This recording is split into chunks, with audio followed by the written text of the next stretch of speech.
Good morning, praise the Lord. കർത്താവ് നിങ്ങളെല്ലാവരെയും ധാരാളമായിട്ട് അനുഗ്രഹിക്കുകയും സഹായിക്കുകയും ചെയ്യട്ടെ. ഈ പ്രഭാതത്തിൽ ദൈവത്തിൻ്റെ വചനവുമായി നിങ്ങളുടെ മുൻപിലേക്ക് വരുവാൻ കർത്താവ് ഇന്ന് ഒരുക്കിയ നല്ല അവസരത്തെ ഓർത്ത് ഞാൻ ദൈവത്തെ സ്തുതിക്കുന്നു, സ്തോത്രം ചെയ്യുന്നു.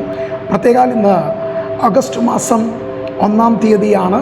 ഈ മാസത്തിൻ്റെ ആരംഭ ദിവസം കൂടിയായ ഇന്ന് ഈ പകൽ ദൈവ വചനത്തിലേക്ക് നമ്മുടെ ശ്രദ്ധയെ തിരിക്കാം.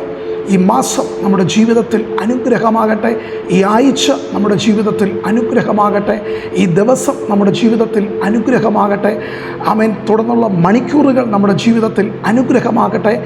സങ്കീർത്തനങ്ങൾ 121-ാം അധ്യായം അതിൻ്റെ 1-2 വാക്യങ്ങൾ. ഞാൻ എൻ്റെ കണ്ണ് പർവ്വതങ്ങളിലേക്ക് ഉയർത്തുന്നു, എനിക്ക് സഹായം എവിടെ നിന്ന് വരും? എൻ്റെ സഹായം ആകാശത്തെയും ഭൂമിയെയും ഉണ്ടാക്കിയ യഹോവയെങ്കിൽ നിന്ന് വരുന്നു. സങ്കീർത്തനക്കാരനായ ഭക്തൻ എനിക്ക് സഹായം എവിടെ നിന്ന് വരും എന്ന് തൻ്റെ ഉള്ളത്തിൽ ഒരു ചിന്ത, ഒരു ചോദ്യം ഉയരുമ്പോൾ താൻ ഇങ്ങനെ പരിശുദ്ധാത്മ നിയോഗത്തിലും നിറവിലും നിന്നുകൊണ്ട് തൻ്റെ ഉള്ളത്തിൽ പരിശുദ്ധാത്മാവ് ഒരുപക്ഷെ സംസാരിച്ചതായിരിക്കാം. എൻ്റെ സഹായം ആകാശത്തെയും ഭൂമിയെയും ഉണ്ടാക്കിയ യഹോവയെങ്കിൽ നിന്ന് വരുന്നു.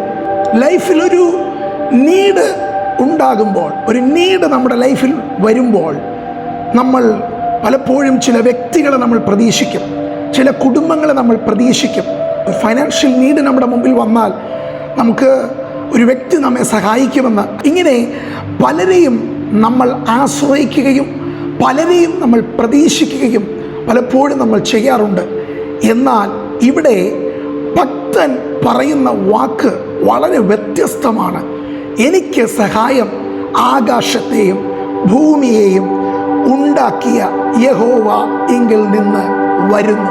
തനിക്കും ആശ്രയിപ്പാൻ തൻ്റെ അപ്പനുണ്ടാകാം, അമ്മയുണ്ടാകാം, കൂടപ്പിറപ്പുകൾ ഉണ്ടാകാം, സ്നേഹിതരുണ്ടാകാം, ബന്ധുമിത്രാദികൾ ഉണ്ടാകാം, ചാർച്ചക്കാർ ഉണ്ടാകാം, പാസ്റ്റേഴ്സ് ഉണ്ടാകാം.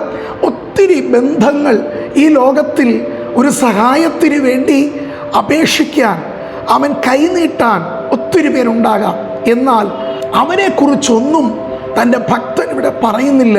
താൻ പറയുന്ന ഒരേ ഒരു ചിന്ത, എനിക്ക് സഹായം ആകാശത്തെയും ഭൂമിയെയും ഉണ്ടാക്കിയ യഹോവയെങ്കിൽ നിന്ന് വരുന്നു.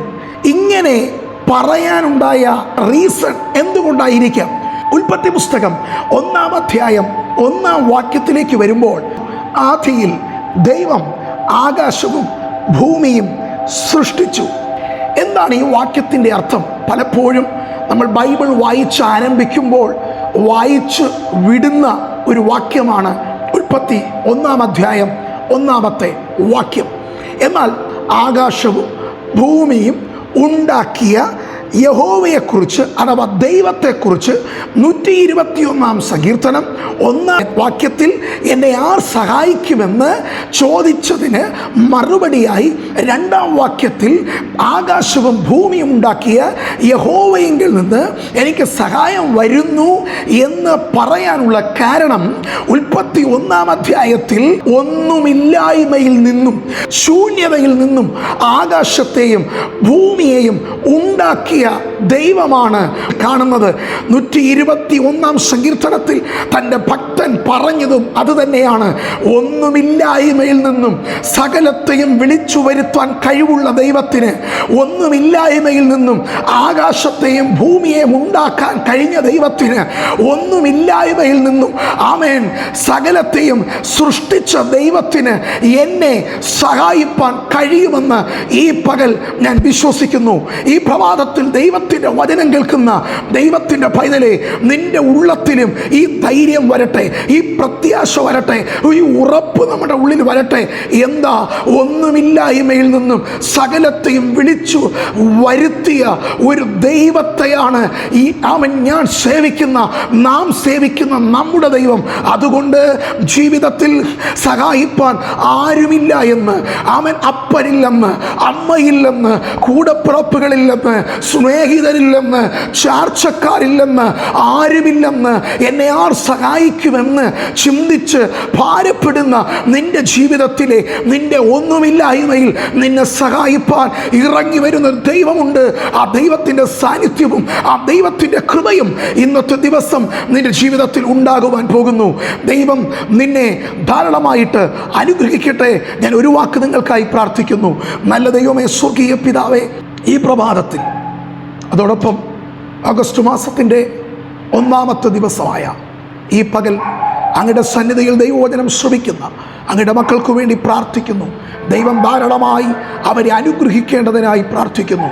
ജീവിതത്തിൽ ആരും സഹായിപ്പാനില്ലാതെ ഒരു സഹായത്തിനു വേണ്ടി ആരുടെയെങ്കിലും ഒരു സഹായം, ആരെങ്കിലും എന്നെ ഒന്ന് സഹായിച്ചെങ്കിൽ ആമേൻ, എൻ്റെ ജീവിതം ഒന്ന് മാറുമായിരുന്നു, എൻ്റെ അവസ്ഥകൾക്കൊരു മാറ്റമുണ്ടാകുമായിരുന്നു എന്ന് ചിന്തിച്ച് ഭാരപ്പെട്ടുകൊണ്ട് ദൈവത്തിൻ്റെ വചനം ശ്രവിച്ചു കൊണ്ടിരിക്കുന്ന ഈ വ്യക്തിയുടെ മേൽ, ഈ സഹോദരൻ്റെ മേൽ, ഈ സഹോദരിയുടെ മേൽ, ഈ യൗവനക്കാരൻ്റെ മേൽ, ഈ യൗവനക്കാരിയുടെ മേൽ, ഈ മകൻ്റെ മേൽ, ഈ മകളുടെ മേൽ, ഈ അഭിഷിക്തൻ്റെ മേൽ ദൈവിക സഹായം ഇന്ന് പകൽ ഉൽപ്പത്തി 1-ാം അധ്യായത്തിൽ 1-ാം വാക്യത്തിൽ ഒന്നുമില്ലായ്മയിൽ നിന്നും ആകാശത്തെയും ഭൂമിയെയും ഉണ്ടാക്കിയ ദൈവത്തിൻ്റെ സഹായം എല്ലാ മേഖലകളിലും ഇന്നു പകൽ മാത്രമല്ല തുടർന്നുള്ള നാളുകളിലും ഉണ്ടാകട്ടെ എന്ന് ഞാൻ ആത്മാർത്ഥമായി പ്രാർത്ഥിക്കുന്നു, അനുഗ്രഹിക്കുന്നു.